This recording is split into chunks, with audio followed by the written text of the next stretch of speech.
Last night on the Ireland Contracting Nightly Sports Call. So, Andrew, 5 weeks into the books, the Steelers have a first-place team. How about that? Yeah, they sure have looked like it, right? They've scored, I think, 4 offensive touchdowns in 5 games. It's been trying. It's been frustrating. It's been exhausting watching them play.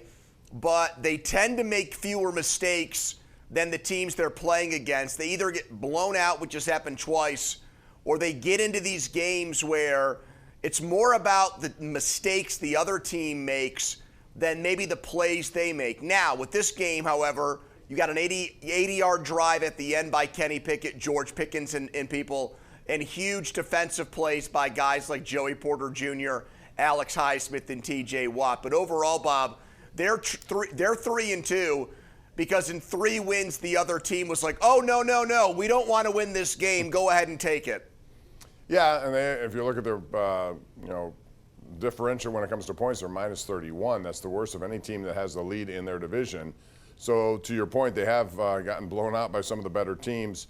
But I will say this, they've faced the 3 best defensive teams I think they're going to face all season so far, and they're 3-2. How they got there is certainly of concern. Their defense cannot be expected to do this night in and night out, make game-changing plays, make pick sixes, make touchdowns. Their offense has got to get better.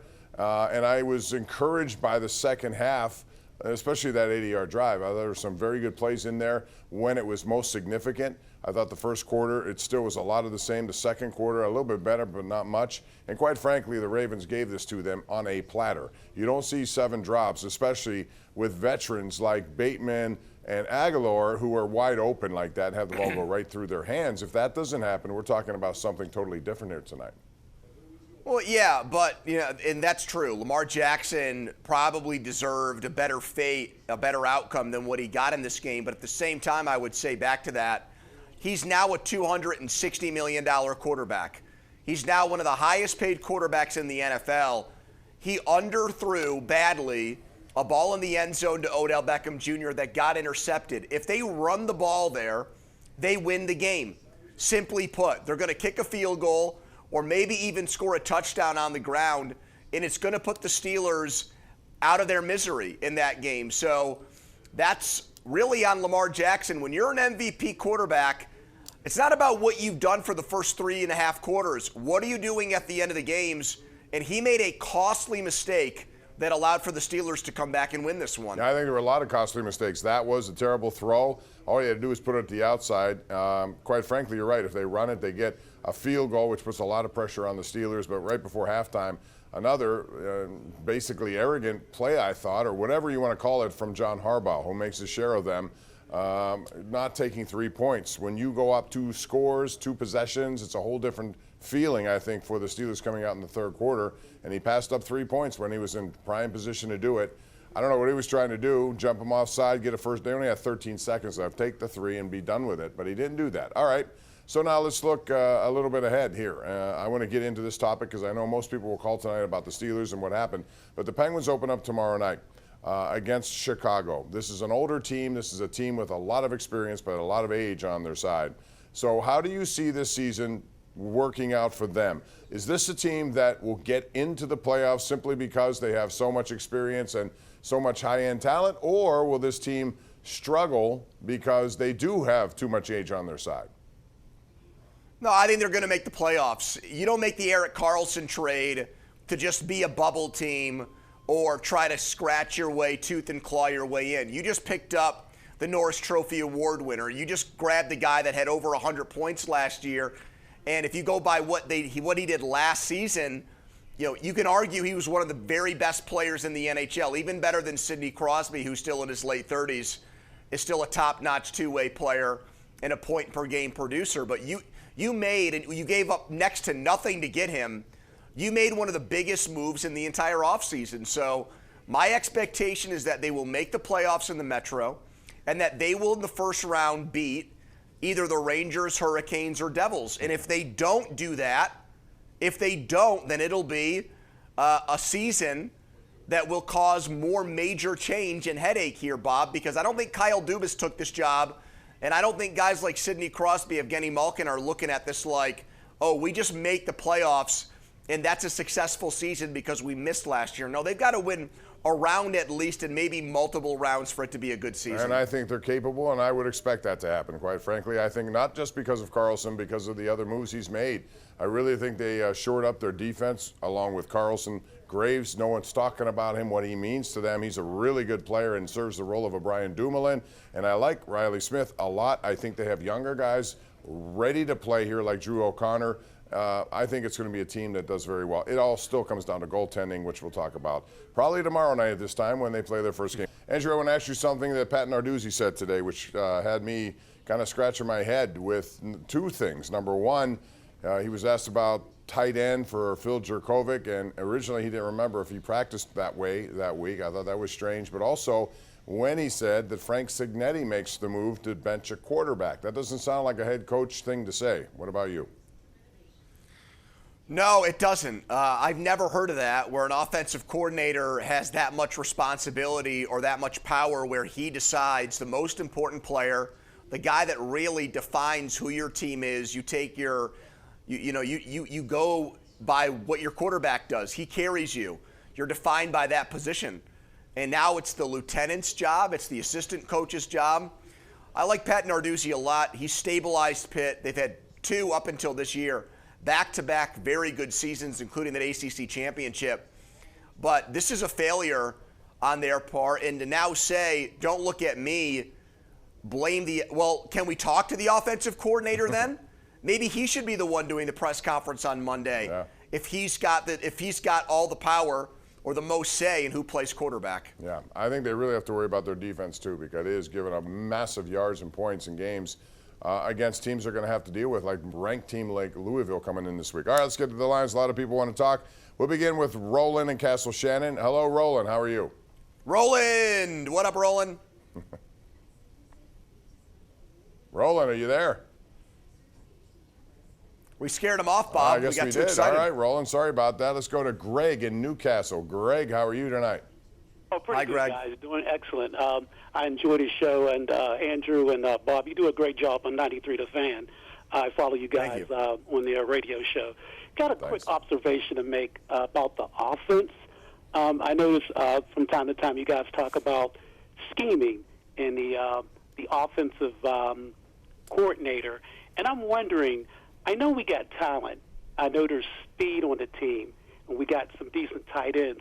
I noticed it in some of the games that I watch in the NFL, how they come back to the ball. They don't always go like sideline to sideline when Kenny throws the ball and he tries to scheme him open. They like cut out, drop back, try to make a quick pass to make it easy for him to get some of those passes to the wide receiver so they can make plays and bust out and make moves. Wow. I wanted to get your take on that and see how you guys feel about that.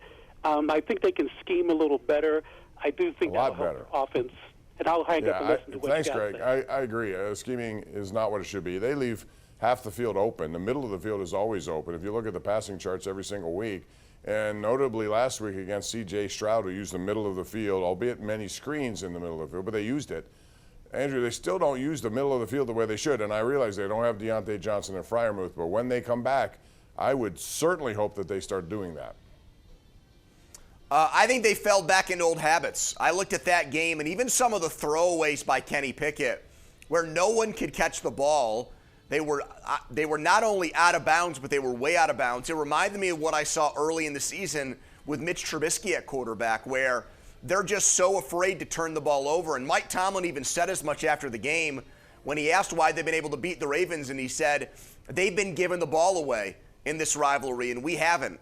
And I just thought, up until that last drive, their philosophy was, you know what, a sack's not the end of the world, an incomplete pass isn't the end of the world, a punt's not the end of the world, and they played it so close to the vest.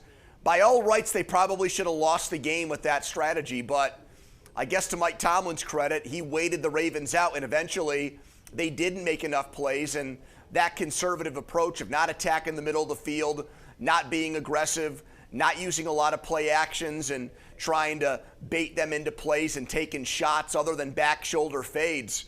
Eventually, it wore the Ravens down. But you're right, big picture, Bob. I don't see that offense if they're going to play it that way for the rest of the season, there's only so far this team can go. All right, let's go to Buck in Brookline. Buck, you're on the air. Go ahead. Buck. Hello, Buck. Hey, what's going on, guys? How are you? All right, don't pass the buck, Buck. Let's go. All right. Well, just talking about the Penguins. I love the Penguins. I think they're going to do good this year. But, Bob, you said they improved defensively, which, how can you say that? Because puck possession means a lot to the way they play defense.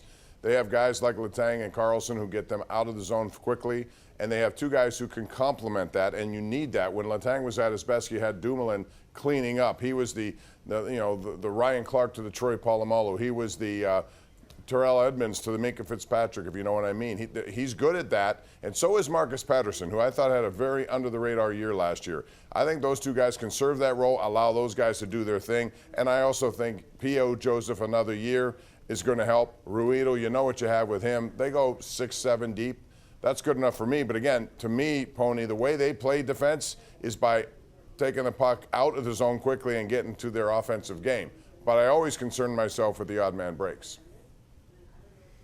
Well, they're going to be a high-risk, high-reward team this year. And if they try to play it a different way, that'll surprise me because of their biggest acquisition. Their top two defensemen are offensive players, Letang and Carlson. They're guys that can put points on the board. Letang can score 10 goals a season. Carlson can score 100 points. They both put up points on the power play.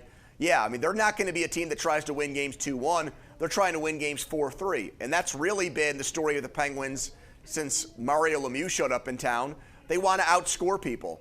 And I think that's their DNA this year, even more so with this Carlson trade.